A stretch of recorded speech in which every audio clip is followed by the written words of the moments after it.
Welcome to The Tech Ranch, live and local here on Super Talk 1270. The latest gadgets, online security, websites and apps, social media, and so much more. How can technology help you? Let's find out. It's time for The Tech Ranch on Super Talk 1270. From our studios in beautiful Mandan, North Dakota, along the mighty Missouri River, here is your guru of geek, Marlo Anderson. Well, it's not Marlo, is it? Close enough. Okay. He was here for a short time. Yeah, he stopped in to say hello. Hello, everybody. My name is Marv Dorner, filling in for the aforementioned Marlo Anderson, who walked in, said hi, I'm leaving, got in his car and drove off. On his way to, can we say where he's going? I have no idea where he's going. Oh, okay. I wish I knew. He might be going home. I hear it's somewhere warm. Is it? That's what I hear. Well, it was warm here this weekend, Okay, so palm I guess trees. Oh, okay. That narrows it down to Maybe he went to Cuba to get some of those newly legal Cuban cigars. Well, thank you, U.S. government, huh? Yeah. I'm glad that's all working. Another glorious spring day. I'll be substitute teaching this weekend, maybe next week. All right. We haven't confirmed that yet, but that's a rumor started by Mr. Anderson, so we never know. Things could take a turn for the worse, and I could be here again next week doing this exact same thing. But we're going to bring in we're going to talk about digital marketing today and using technology to kind of help your business out and organization or nonprofit or just about anything else that you got to promote. And my guest today is going to be Jen Jamar. Jen's a Minneapolis-based marketing professional. She calls herself a compulsive community organizer. That's a unique way to describe it, isn't it, Jim? To be compulsive. Works for me. And in addition to working, she works with Modern Tribe, a top digital agency specializing in WordPress projects, which I actually do a lot of work in. And she's also heavily involved in a local marketing community as a core organizer for Social Media Breakfast. It's in Minneapolis, St. Paul. Minneapolis Blogger Conference, which I would love to go to someday, and the Minnesota Search Engine Marketing Association. So, it's a busy young lady there. Do we have her online that we can bring her in and Absolutely. let her Yes, chirp sir. in? Jen, are you there? I am. Good morning, guys. Hello, good morning. So it's been a while since we've talked. It's been probably a few 6 months-ish, and even that was a brief phone conversation. But how are things down in sunny Minneapolis? Oh, it's been a gorgeous weekend, so we're just hoping our weather continues to hold out. 60 Yeah, degrees is that's very welcome this time of That's year. a short-term goal, I think, for all of us in the upper Midwest. It's going to get, at some point, going to take a turn, but it doesn't look like the near future is going to do anything crazy. So take these wonderful days while you got them. So, we always like to start off the show with just some general tech news and commentary, and we'll get to our digital marketing conversation here in a little bit. But a couple things that really caught my eye this weekend, which I thought was kind of funny. Jen, are you a fan of the NFL? Are you a Viking fan down in Minnesota? I will cheer if there's a game on. I am more of a excuse to make snacks in the kitchen kind of gal. Well, we need that. Somebody's got to be making wonderful snacks for the game. But I don't know if you're familiar with this, but the NFL took a huge stance recently about animated GIFs have become really popular again. They were really popular when the web first started or got going back in the 90s. And all of a sudden they're becoming cool again, and they're being used on Facebook quite a bit. And the NFL took a stance earlier, right around the first game of the season, saying we don't want teams putting out animated GIFs of things that are going on during the game. We don't want anybody else kind of creating these things and putting them out. So the Cleveland Browns and the Philadelphia Eagles this week took some animated GIFs of, Jim, you probably had one of these, the tabletop vibrating football games when you were growing up. Oh, yeah. And so they took a animated GIF of the scoring play, and they set up the players to look exactly like they did on the field for the game. And then they had the score, and they wouldn't show the actual video from the game, but they would show this this tabletop version. And the NFL actually cracked down on them and took it down. So that's the extent that they're willing to kind of jump on people for for doing this. So they were threatening even to fine teams that are using the animated GIFs. And the rumor is that it's this big decrease in viewership. I don't know if you're even familiar with that, but the NFL is seeing a pretty drastic decrease in the number or the people that are watching the games. So they're getting a little nervous. So I don't know if that's even been on the news down in Minnesota. I think everybody's attending the games there. And have you been to the new stadium, Jen? I have. It's gorgeous. It's huge too. Doesn't it hold like 60,000 or something? Yeah, it's got a really large capacity. Yeah, and is it they're talking all these new bells and whistles and gadgets and everything, and red zone up on the screen and following all the replays from around the league during timeouts and that sort of thing. I don't know. Were you around for them to kind of demonstrate any of that stuff? I did a walkthrough to check out some of the tech, but I didn't get a chance to see it live in action because it was before our preseason had even started. Oh, so they were still shining everything up and getting all the everything screwed into place probably when you were in there. Yep, they sure were. It looks phenomenal. I haven't been down there. I actually have a brother-in-law that's going to a game here in a couple weeks, and I'm waiting for a report from him on just how spectacular it is. They just had gone to Lambeau. So it'll be kind of an interesting deal to get a comparison between the two stadiums. One is iconic and been there forever, and then you got the U.S. Bank Stadium, which is brand new out of the wrapper. So it'll be kind of curious to get a deal on how those two compare. Yeah, I can't wait to hear his update. Yeah, I'm really kind of interested to see how that goes, and it'll be from my brother-in-law's perspective, and also his kid, who's a seventh grader. So, and he's a Packer fan, so I don't want you to hang up on me, but he's he's a Packer fan, so they went to Lambeau because we arranged that, and then he's going to Minnesota here in a couple weeks. So it'll be kind of cool to get a comparison, a contrast with that. A couple other things that really jumped out, and I'm sure you've been following this one for a while. I know Jim and I just had a brief conversation about it, but Samsung Note 7, the saga continues. Do you have a Note 7, Jen? I do not, but I have an S6 Edge, and I have been getting, because I am just due to upgrade my phone now, and I've had lots of people, surprisingly a large number, stop me to say, "Oh, is that the 7? Like, are you sure you should be talking on this?" Right. People are very concerned about it. It's really weird. Samsung, and I'm not anyone who's really gonna point fingers. Mac had one of these things with the exploding batteries just a couple of years ago. Toyota had those throttle issues where it was accelerating the car and it was going out of control. They survived. Both companies survived and are thriving this deal. But the last number I heard this morning was they were claiming that the loss for the replacement initially and now this entire recall of all the Note 7 phones, they're talking about $5 billion with a B. So that's going to leave a mark. So we'll see where that ends up. We'll talk about some more tech coming up, but also we want to get into the digital marketing stuff. And Jen, we're going to turn things over to you here in a little bit and ask you all kinds of questions and let you talk, and we'll follow that up on the Tech Ranch. Right now, 45. Stay up to date. The Red Eye Radio, overnight on Super Talk 1270. Follow the Guru of Geek at Facebook.com/The Tech Ranch or Twitter at Guru of Geek or TheTechRanch.com. Here again is your Guru of Geek, Marlo Anderson. Not Marlo Anderson.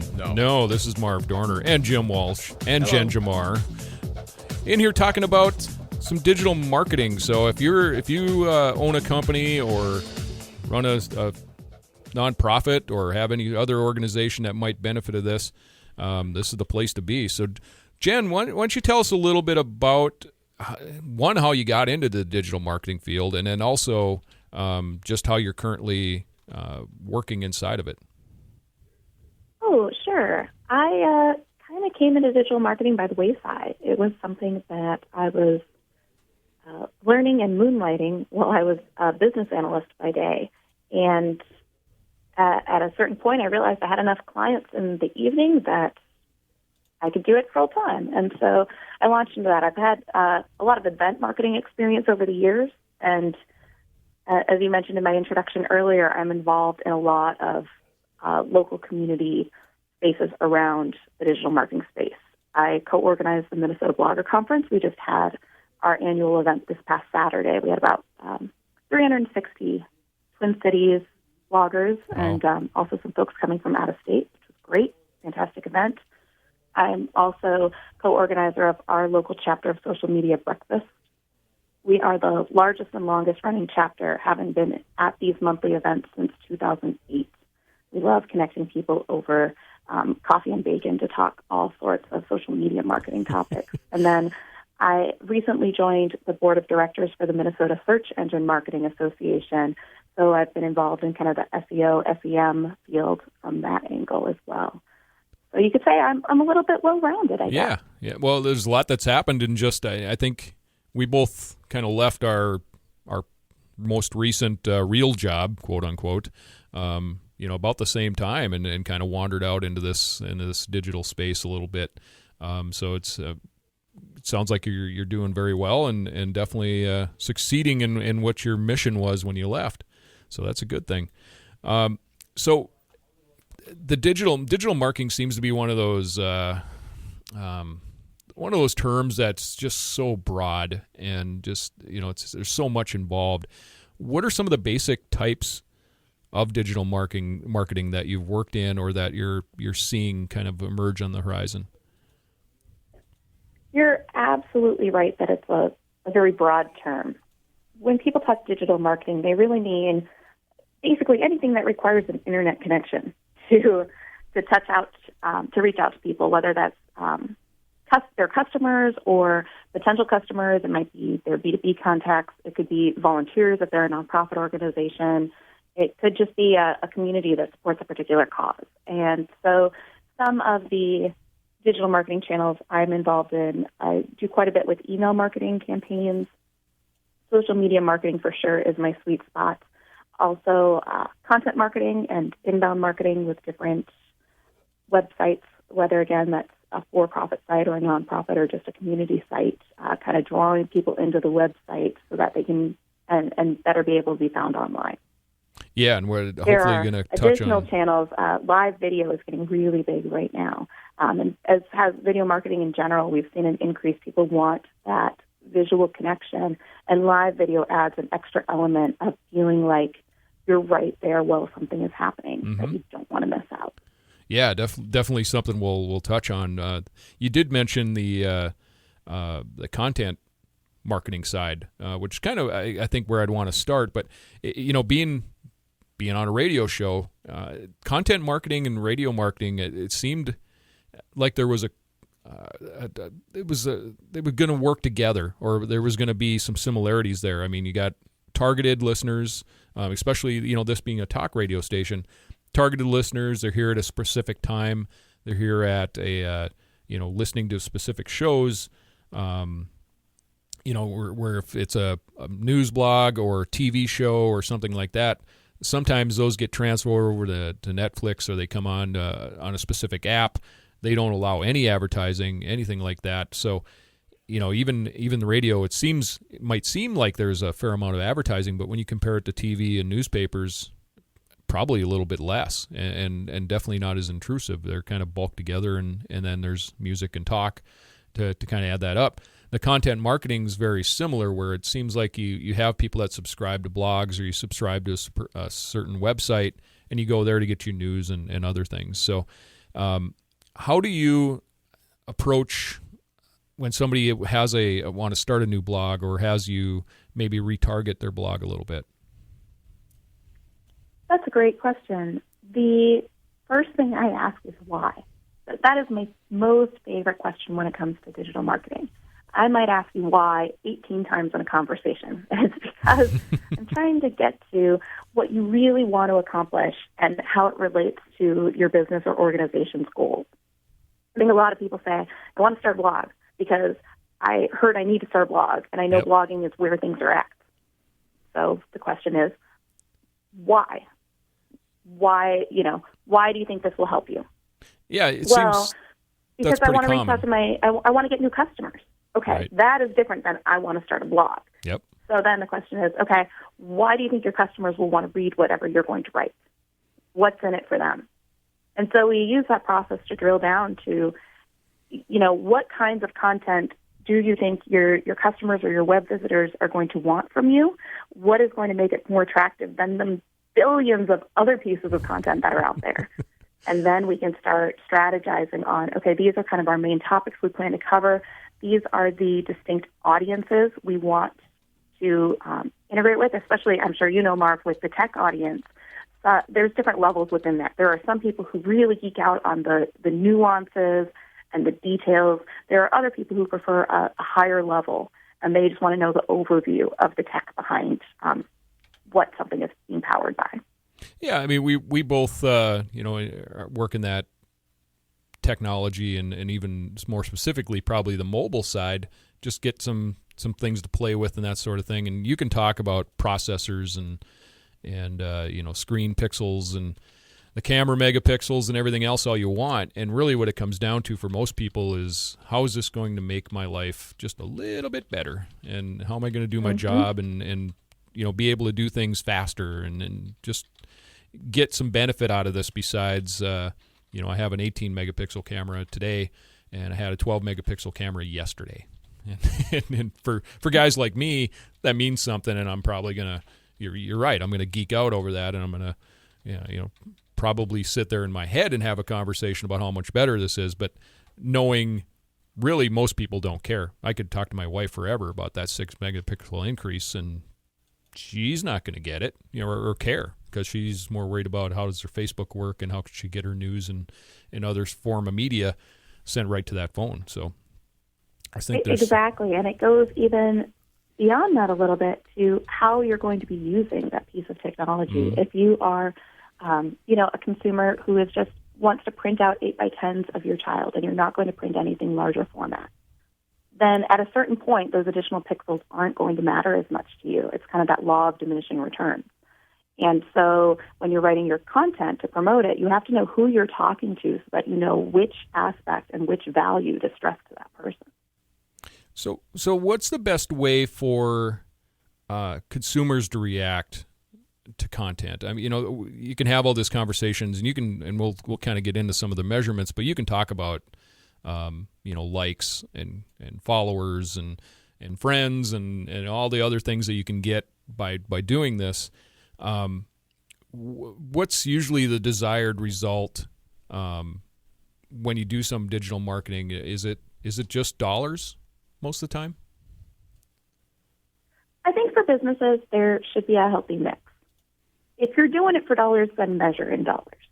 But if you're doing it to increase your brand awareness, you don't measure that in dollars, because people knowing about your brand aren't those same people that are making purchases or turning into conversions. And also there are quite a few companies now that are working on either reputation repair or kind of gaining some traction with a new community. And again, that dollars might not be the right measurement, but perhaps it's the number of touch points they accomplished compared to the previous month, or the number of positive brand sentiments compared to negative or neutral sentiments that they've had in the past. That was actually, I had that written down as a possibility of where we would go here, and you brought up damage control. When there is something that pops up for a business or an organization or just a group or personal, it could just be somebody personally, but it seems like you get a lot of the people that just they go out and they say, I'm done, they just turn off an account. Is there a better way to handle that? I think there's always a learning experience. I assume when you say they go in and they just turn off an account, you're talking about a user or a customer who decided to no longer interact with the business. Yeah, and it's really kind of a weird situation when you get people that just go in there and just they immediately just shut her down and just don't do anything to kind of put out the fire. And we can talk about that here in a minute, but we're going to go to a break here shortly. But definitely something we want to talk about. We'll talk about some social media stuff and some other things coming up as it relates to digital marketing with Jen Jamar on the Tech Ranch.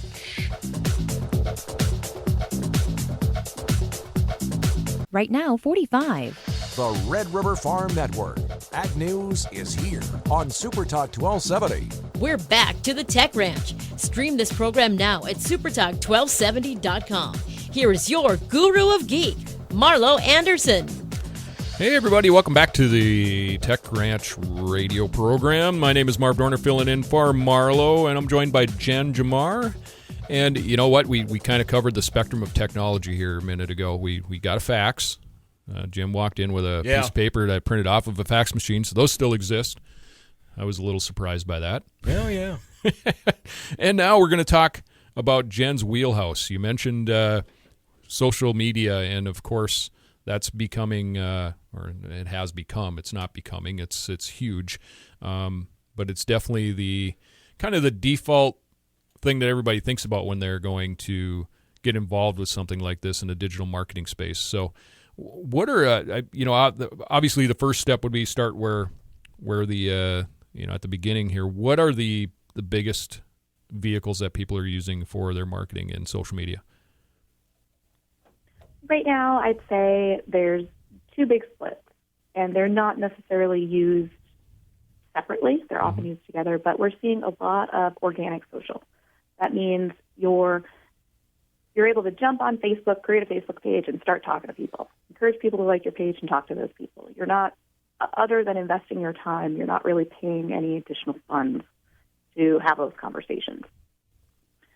The other big one we're seeing is social advertising, and that has become an entire industry onto itself. Yep. Facebook ads have a ridiculous amount of targeting ability, so you can get hyper targeted audiences that you're delivering your ads to.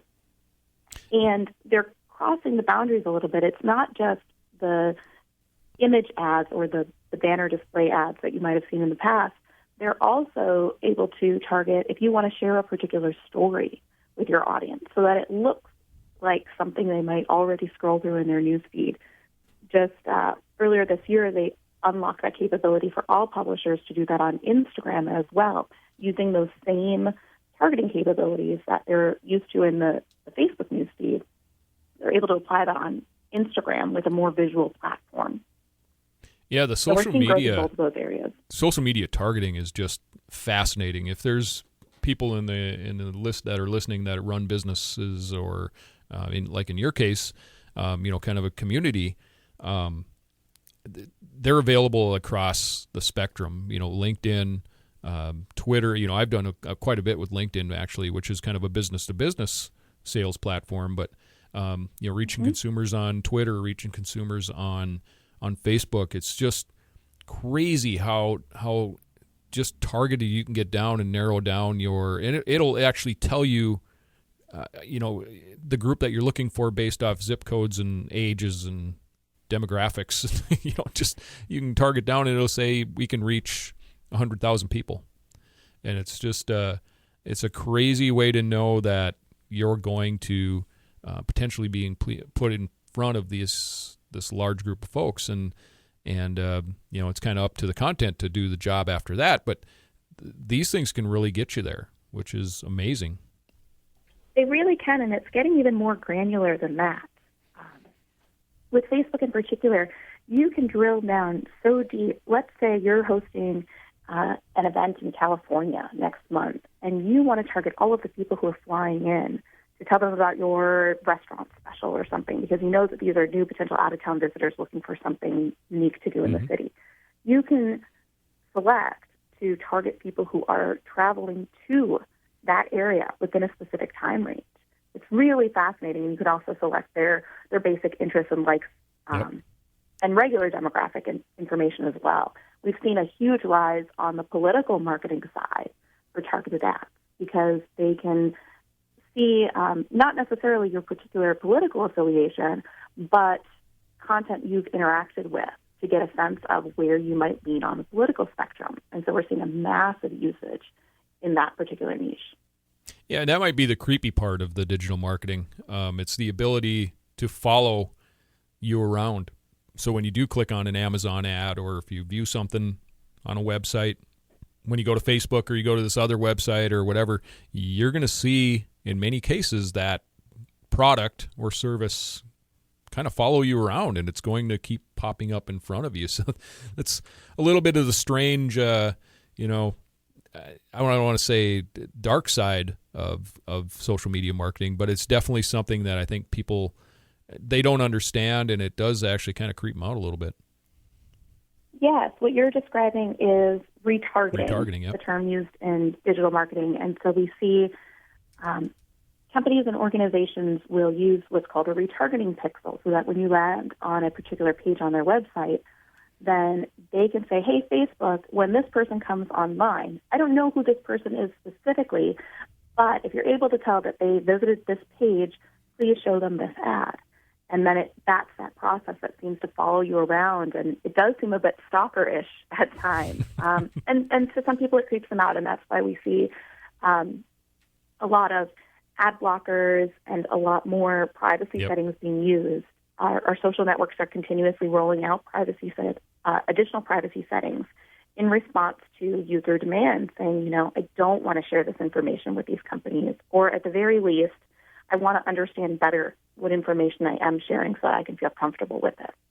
Yeah, I think that's you hit on the key there. It's as a consumer and as a person who frequents these social media sites or even just the general places on the web, knowing that you are going to put this information, if you don't take really a step to kind of protect yourself a little bit, your information is getting out there to a degree, and it may not be specific to just you, but it might be much of the information of places you've been, things you're interested in, things you do, your age, all that stuff. And it may not have your name attached to it, but that information is out there, and that's part of the game, I guess, of being able to market to these people, is knowing what they are, and it's.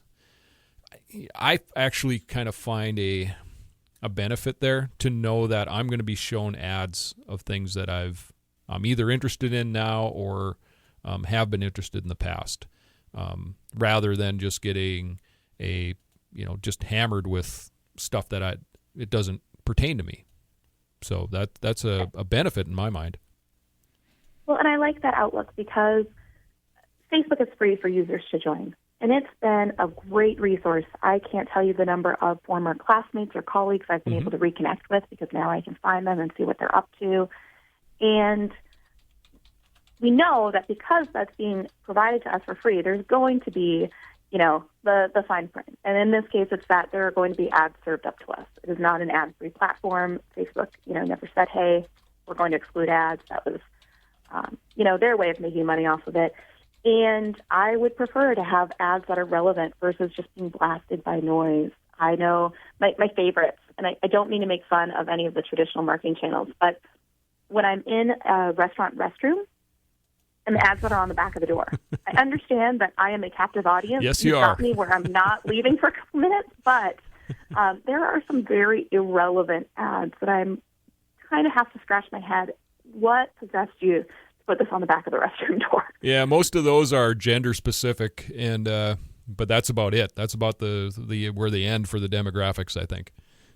Mm-hmm.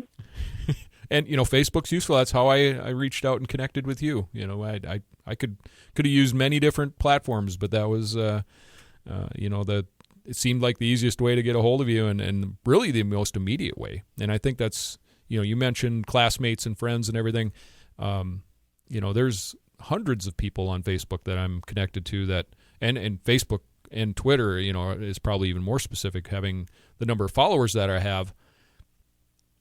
There's no way I could, in my phone, have 150,000 names or in a Rolodex or anything. It'd just be massive, and just to be able to reach out and either even hit a specific person on one of these social media channels. And even market to that person, specifically to that person if I want. There's no way I could do that any other way. So it's definitely an emerging platform. You did kind of touch a little bit on mobile a little bit.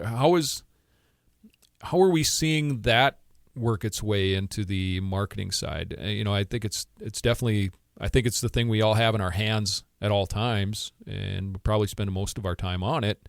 How is that affecting the way that websites and people are using that in the marketing side? Mobile is huge right now, and for good reason. It is essential to be focused on mobile users if you're running not just any type of marketing campaign, but even just your business in general. Mm-hmm. In 2015, so just last year, Google announced that mobile searches had exceeded desktop searches for the first time. Finally happened. And they've continued to do so. Yeah, that was bound to happen. We've seen it on so many websites that I've redesigned over the years. You start seeing it creep up in that 20, 30%, and it's time to build a new website or make this thing mobile friendly, because you got to be able to reach that customer where they're at, and if they're on their phone, sitting in a restaurant or at the table or planning their day at work or whatever, you got to be able to reach them. Yes, and beyond just the growing number of mobile users who are, have their phone and that's where it happens to be accessible for them, it's also a more general accessibility issue. In many of the lower income demographics, a mobile phone or mobile device might be the only way that user is accessing internet content, because they simply don't have a home computer. Yep. They don't have a laptop or a desktop at home. And so when you think about that, there have been organizations, the American Cancer Society is one of them, that has done a phenomenal job of redoing their entire internet experience, thinking about it from the point that there are some folks who will only experience their website through a mobile device. That means smaller screens that have less room. It means retooling the way that you navigate. The beloved hamburger icon for menus works really well for a younger generation that is digitally savvy. Right. But for an older generation that might be just getting online for the first time, because yes, there are still people who are doing that, those three lines don't mean much to them. Right. And they prefer to see the actual word menu so that they understand that is how they can navigate around a website. Well, we're gonna wrap up the discussion on the digital marketing and a little bit more with Jen here in just a little bit on 1270. Right now, 49. On Twitter, Facebook, online, and YouTube. supertalk1270.com. Follow the Guru of Geek everywhere he goes. Post your comments or questions at thetechranch.com. Once again, your Guru of Geek, Marlo Anderson. Welcome back, everybody. Wrapping up our conversation about digital marketing with Jen. And all right, Jen, we're going to get to the fun part here. This is the question you love to hear at every one of your meetings. When can we expect results? Because everybody on social media wants to have this. That's a great question. We're going to get 10,000. Wants to know the answer to this. Yep. As soon as you've built an audience is the first way I say it. The second one is you should start seeing results right away. Are you going to see big results? No. So I want to jump in right away to say that. But if you've been posting on social for a few days and you have a decently sized audience, you should be able to tell, is this starting to work or not? You can see how many people it's reaching within your social media analytics tools. Every platform has their own analytics they make available to you as a business or as an organization. And you can say, hey, is this reaching people? Are people starting to engage? And you'll know, oh, we're not reaching people. Maybe we do need to pay to advertise to get it in front of them. Or we are reaching people, they're just not liking this content. Okay, we need to switch it up and pivot to something else. Or we need to try out something different to see how we can engage. If all we're doing is posting our own stuff with a big salesy pitch and nobody's interacting, right, maybe that means we should ask what's in it for them and start presenting it from that angle instead. And you did mention, the marketing through the paid model. It's been my experience. It's not overly expensive. It's not cheap, but really it's not that bad in most of the social channels at all.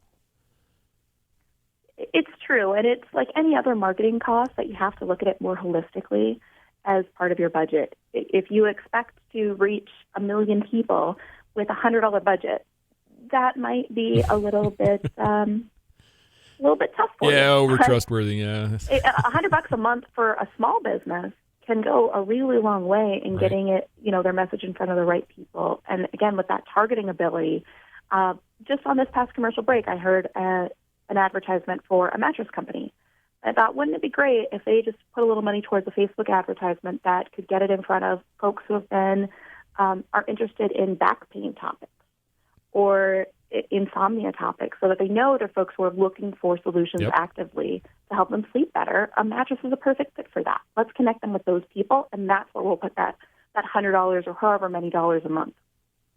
Great idea. So when's the best time to get a professional like yourself involved in this situation? Is it when there's a fire? Is it when sales are low? Is it when things are going really well? When do you see a common theme of when people pull somebody like yourself in for the digital marketing?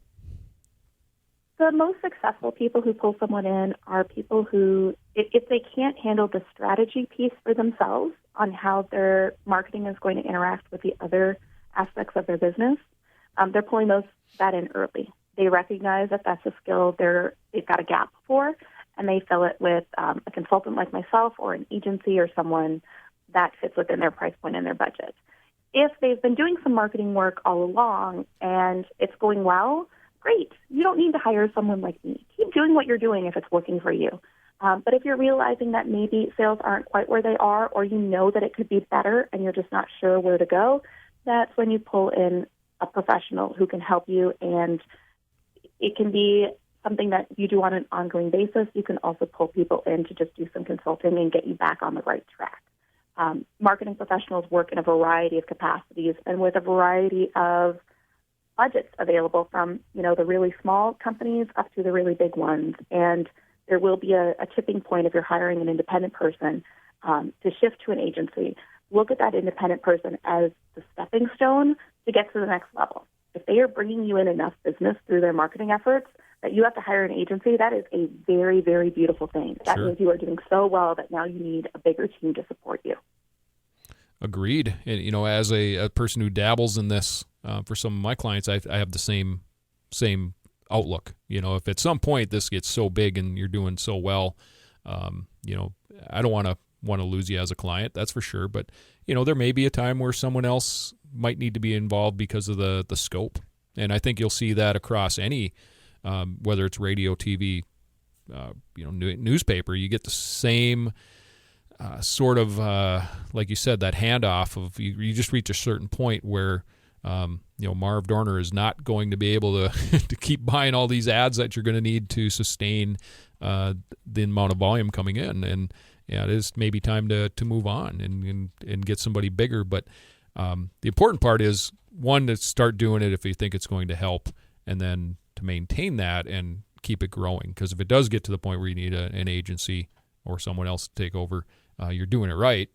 Hopefully, you're not just spending money to not make money. Exactly. And I don't know about you, Marv, but I know for myself, I tell people, if you're not sure, just call. I'll spend half an hour on the phone with you and not charge you for that, because I want you to be informed. I want you to get the right resources in place for your business, because then, that just builds a relationship, and I get to watch you grow. And if you choose to work with me, great. If you choose to work with someone else, or if maybe you're already doing great on your own and you just need some reassurance, I'm happy to be a part of that. Yeah, and there's nothing wrong with having that conversation and doing it by yourself and succeeding. And then when things do grow beyond where that person is, running the business and doing the sales and doing the service or doing everything on the small business side, and they need to hand that off just for somebody else, there's already that initial conversation being had. The same thing with building websites. If people run their own site and they do all their things and they update their blog posts and they try to keep things up and running, well, at some point it's probably better just to give that to someone else to just make sure it runs and keep it up. So absolutely, your website is the heart of everything you do these days. Yeah, it's where everything points. That's the whole inbound model, is to drive people to the website, where that it is kind of an interesting thing, where the website, even 4 or 5 years ago, was a brochure. It was you put it up one time, you leave it there, and you just pay your monthly hosting fee to make sure it doesn't go down.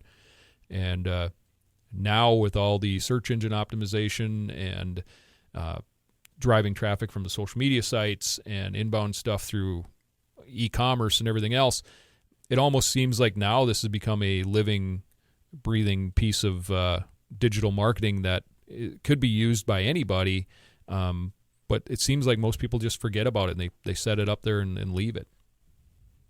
Yep. If you haven't touched your site in the last 2 years, it's definitely time to revisit it and then look at what kinds of continuous improvement you can have from your web designer and your developer to make it work for you instead of just being that brochure that sits by the wayside. Yep.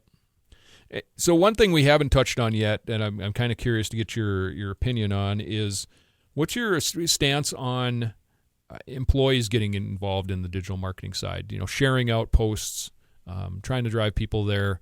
But there's so many companies that are really locked down at we don't want you talking about where you work. We don't want you talking about the business. Do you have have any guidance or opinions that direction? I think if you're not leveraging your employees to advocate on behalf of your business, you're missing out on a huge opportunity. But you do need to have some guidelines in place. That's an area I've seen growing a lot within my own clients and also just in the industry in general, is more and more businesses realize we don't have social guidelines in place. We don't have social media rules, so to speak. You mentioned the NFL example, which was a bit of an extreme one on the animated GIFs, but you have to be able to tell your employees how you want them to talk about you on social. If there are things you don't want them to do, they don't know unless you tell them. If there are things you want them to do, which is where I found the biggest gap, you also have to tell them. Right. And it can be very simple. It can say, when you're working on a project, yes or no, you're allowed to share the client name, or yes or no, you're allowed to share these details. Or maybe it's, we don't know, so ask this dedicated person within our organization. And then it's, a lot of times the best social traction comes from having people who care about the work they do, wanting to share that with the world, or wanting to give a teammate, some props online. Right. I see it all the time where someone will say, "Oh, hey, did you see my coworker so-and-so was featured on, this podcast or this news segment?" And yep. Hey, Jen, we're just wrapping up here, so I don't want to interrupt. But thanks for joining us on the Tech Ranch. We had a great conversation on the digital marketing. We'll probably have a conversation again, so we will talk to everybody later on the Tech Ranch.